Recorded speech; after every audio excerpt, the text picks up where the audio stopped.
Hello and welcome to Mediumship Matters with me, Hannah McIntyre. How are you doing? Today I've got a bit of a strange topic to discuss with you all, and it started for me as information does with spirit many months ago. So I guess the first thing I need to say to you is if you're asking spirit for an answer, for advice, for guidance, do not necessarily expect that to be spoken word back to you instantly. Often I find when I have a question, it is really an unfoldment, and it unfolds in layers, in stages, in phases. Because that's the way it needs to be. And quite often it's not in spoken word, it's in experience, it's in um, feelings, it's in things I see other people doing, it's in information I read. So I have been listening to some Dolores Cannon audiobooks, and I will say this, I find them fascinating, but geez, they're long. I am very impatient. So I need to disclaim this by saying the thing that started my question was a Dolores Cannon quote that was very short. It was a little video of her that I saw on TikTok, which could well have been taken out of context, but that I have heard repeated in spiritual community and has been quite an interesting one for me to sit with. So the thing that I'm talking about, which you may have heard too, and I think it originated with Dolores, but it might have originated elsewhere, in which case, please let me know, correct me, I need to know, is about NPCs.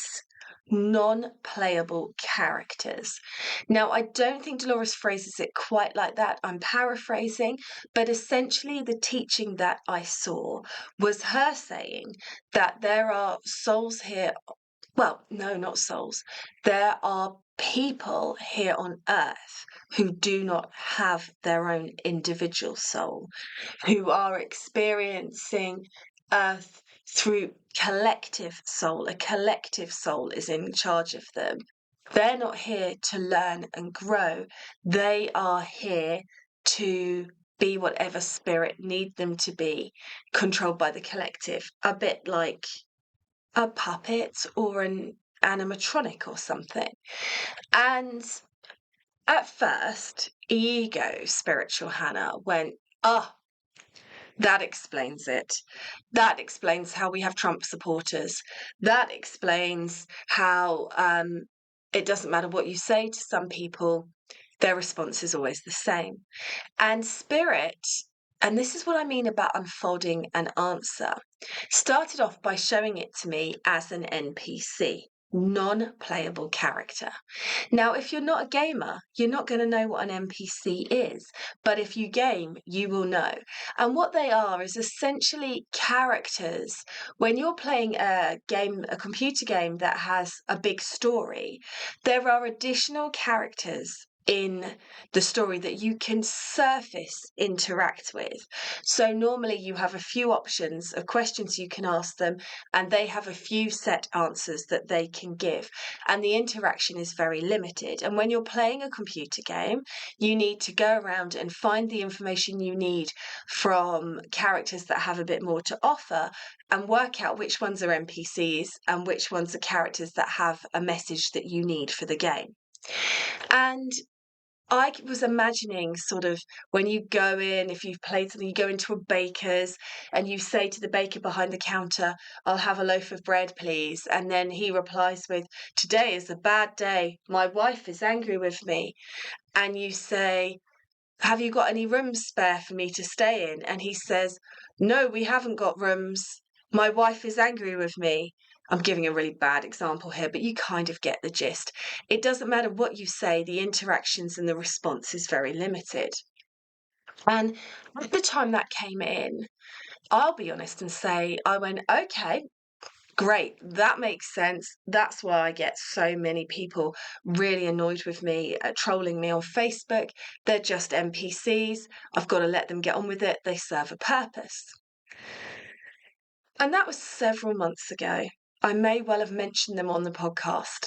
But then, as always, I started to be aware that I'd pinched myself off from a bit more information, and I had to open myself up more to information.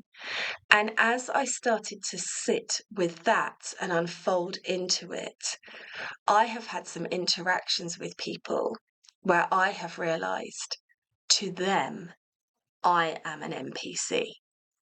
There's like a cross communication thing where I'm saying something that is so far removed from their experience, from who they are, from the language that they speak, even though we're speaking the same language, that I might as well be an NPC just saying, my wife is angry with me, and not really responding with anything. And that was a very humbling realization, because yet again, my human brain had got caught up in some lives being better. It was judging. It was judging. I'm on the spiritual journey, so some people to me are not on the spiritual journey. So they are an NPC, whereas I am a playable character because I am a soul having an experience, but not them generically waves in the distance at a group of nondescript people. And I don't like being like that. I know that we are human and we are here to be human and we can't change that, but I really don't like that aspect of myself when it rears its ugly head of believing in a hierarchy. I just do not believe that there is one. And so I've been talking to Spirit about it quite a lot recently, and this is kind of how they're showing it to me in this moment. And I may circle back to this because we know how it goes now, don't we? The only thing you can be sure about is that you haven't got all of the answer. You've barely scratched the surface.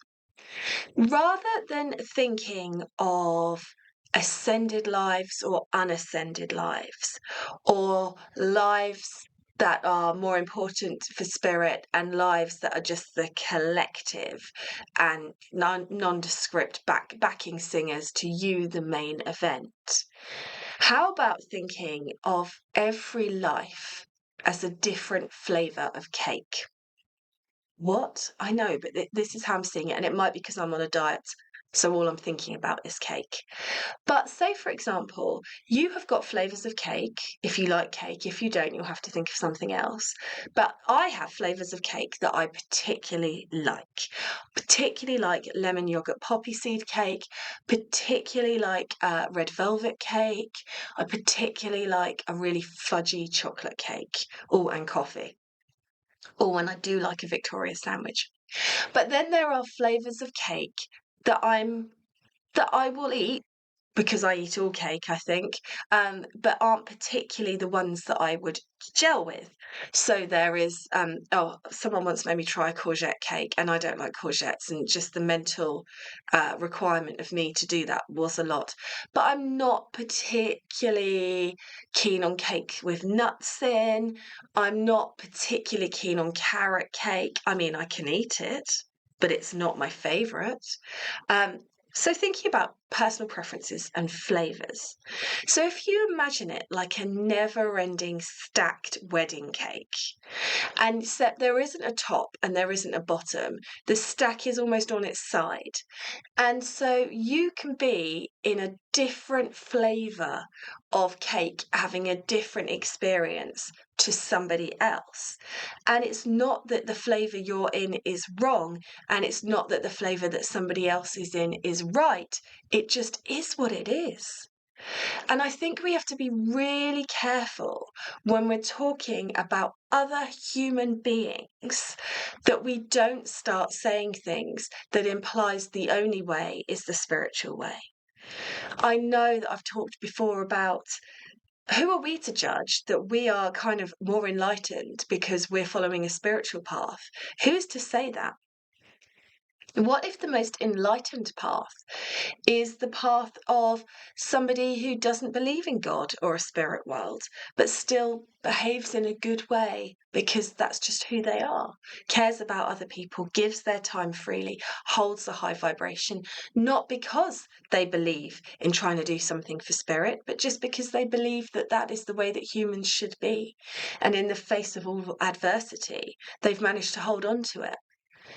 And doesn't it seem just a little bit to be saying sort of one flavour is better?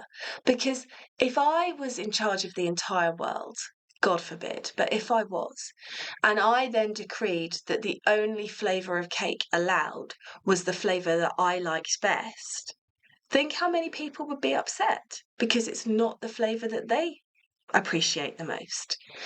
And I just find it really fascinating when, as spiritual people, we start to preach things without really sitting with them, without really thinking about them. And that it is hard. It is hard and tiring to be questioning everything, but it's also really, really important.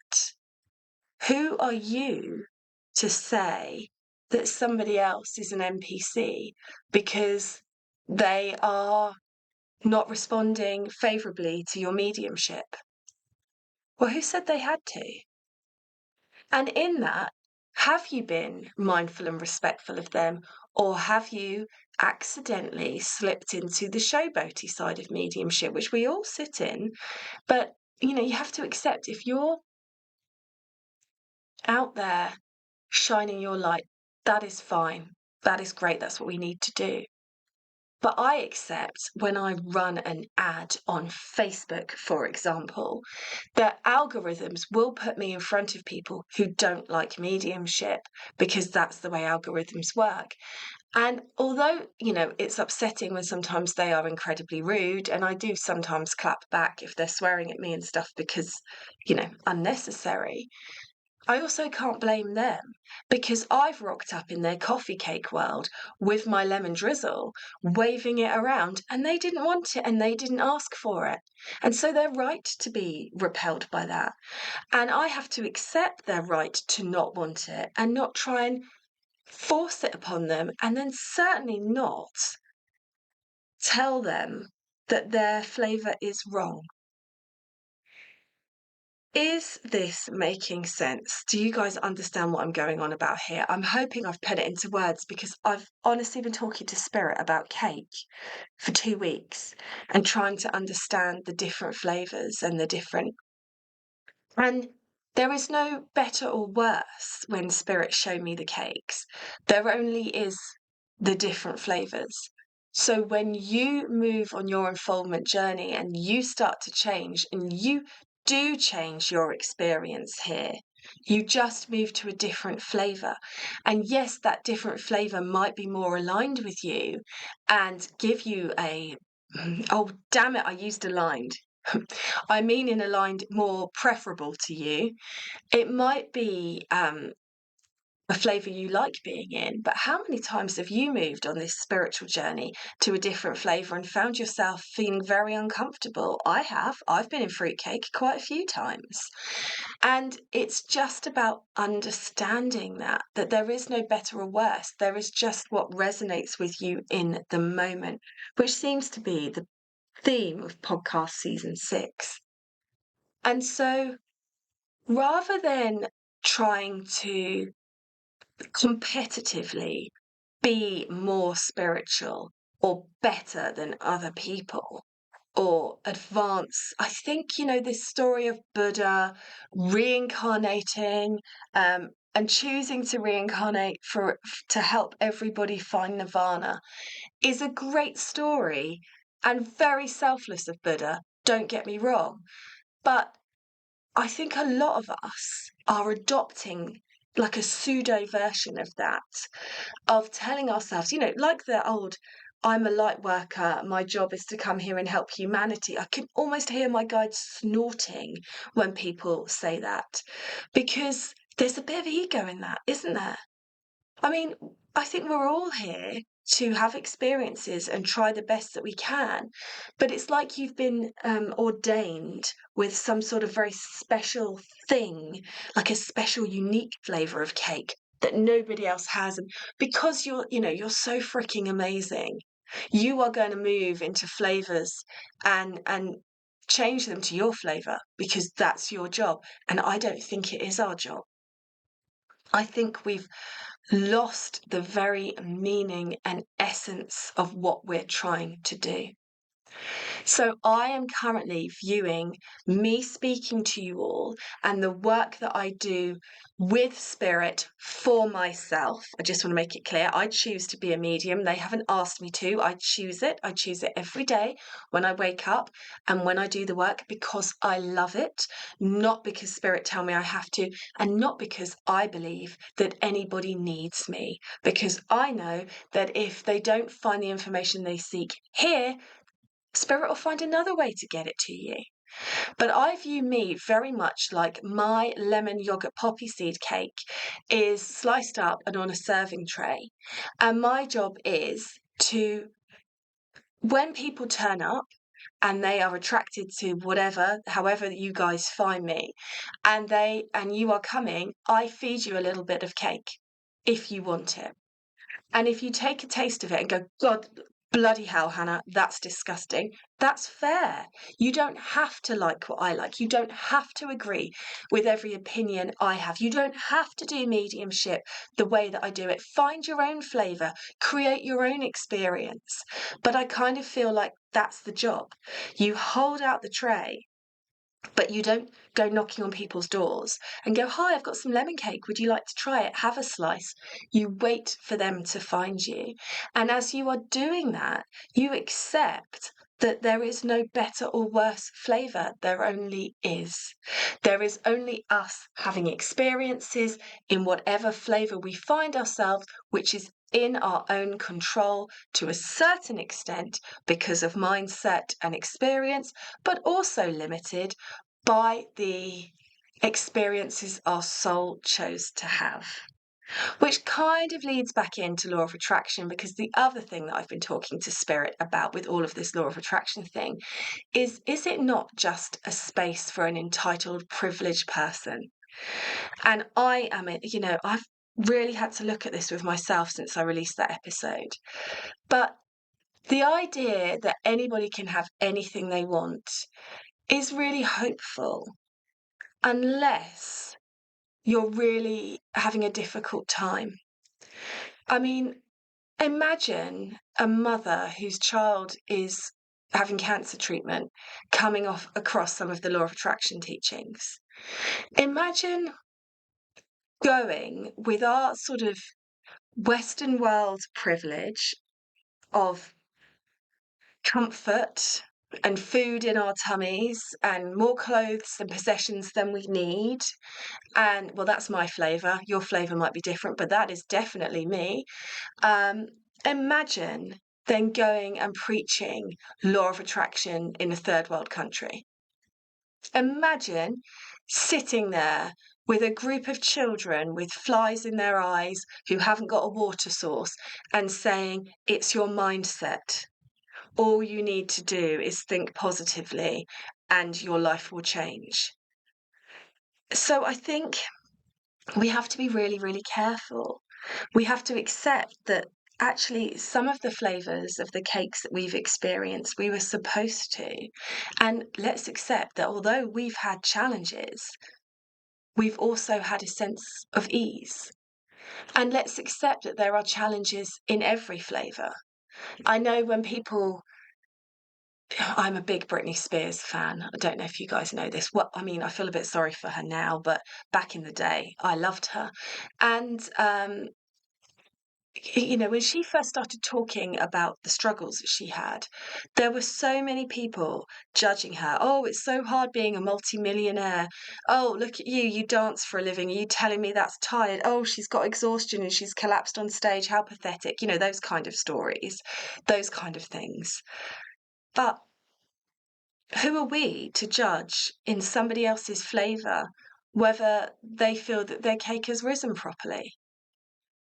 It's easy when you're in lemon yogurt to be over there looking at carrot cake and be like, you've got it all right over there. I don't know what your problem is. If you don't want to be in lemon anymore, I don't know. Am I going too far with the cakes? Probably. You can all understand now what my weight loss is costing me. People always told me that I would get over my sweet tooth. It has never happened, disappointingly. So really, when I turn to spirit and I want to know, what's the message? What do we need to know? What should we be doing differently? The answer is always the same in different versions of it, which is love. Love.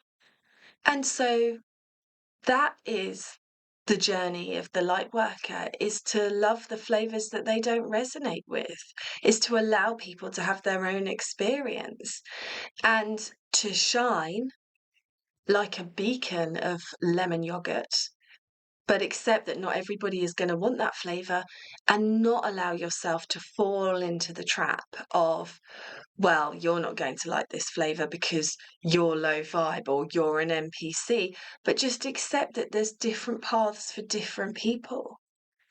When I think about my journey with spirit and how they opened me up to it, it was definitely the right time for me. And I had definitely sort of put the call out to the universe of help, help, what's going on here? And I look and think about how many other times they could have intervened, but I wasn't ready. I was in whatever flavour of cake I was in, and I just wasn't in a space where I could compute the spirit world. And that's okay. It's all very clever. They came exactly at the right time. And what that means is that we are under no obligation to go in and change somebody else's flavour just because we have decided that our way is the only way and the right way. And this is where, again, we're coming back to spirituality as a religion, and I just don't think it should be. And I think we have to be very, very careful what we are taking on and what we are promoting and what we are saying and how we are judging. And I'm not just preaching to you guys, I'm preaching to myself. I'm very aware of that. Now, I do think if somebody, you know, doesn't want your advert on their Facebook page, you can just unfollow. Generally, what I do is if I get something I don't like, I click on the three dots and unfollow. I don't necessarily go straight to swearing at somebody, but we don't know what they've been through. We don't know why they feel that, and they could just be a troll, or they could just be somebody who really doesn't resonate with the flavour of cake I am and is kind of repulsed by it. Like when someone goes to give you a piece of food you don't like and you go, "Whoa." I've just been with the Americans that travelled over for the retreat. So hi Cindy, hi Katie, hi Kate. And getting them to try English food, Marmite being a particular favourite of ours to foist upon people. And are they not just people who are eating a cake, and I've gone in there with a flavour they don't want to eat, and their knee-jerk reaction is repulsion and a little bit of anger, because if you bite into something and you're expecting it to be sweet and vanilla-y and delicious, and it's Marmite, if you know, you know, if you don't, it's incredibly salty, yeast spread, it's just shy of like a liquefied stock cube on toast, but it is delicious if you like it, and if you don't, that I can understand why. And so, can we expect other people to always accept us, and should we? When you are going out and stepping out of your mediumship closet to the world, should you be expecting everybody to accept you? If you had a friend that announced to you suddenly that they were going to be a nun, or that they were going to be a vicar or a priest, or I don't know, go off and join a, a monastery and never speak again for the rest of their life, Would you be supportive of that? Or would you ask questions?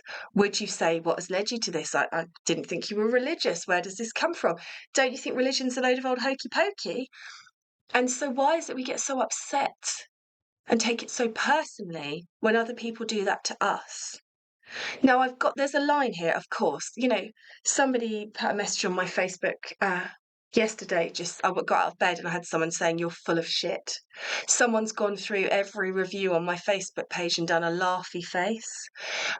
There's a difference there, but I still don't want the flavour of their cake in my experience. So I just remove them, I block them. If you've got people that you've got an entanglement with, it is really hard, but don't go straight to the knee jerk. Well, you're low vibe, I'm high vibe. You don't get it, I do get it. I'm on a journey because I'm enlightened. Sucks to be you. Be in a space of, well, that's fair. I appreciate that you don't get what I get, and that's okay. My job is not to convert you, and be in that space. Make your cake flavour the brightest and most beautiful, delicious, well-risen, soft, pillowy cake it can be. God, I'm hungry. And don't worry about other people's flavours, because spirit know when it's right for them to move over, move across, come to the dark side, as I always want to say. And that's not our job to make it. So this is my little plea.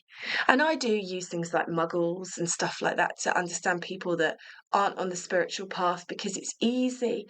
But don't let that kind of jokiness become a true reflection in you.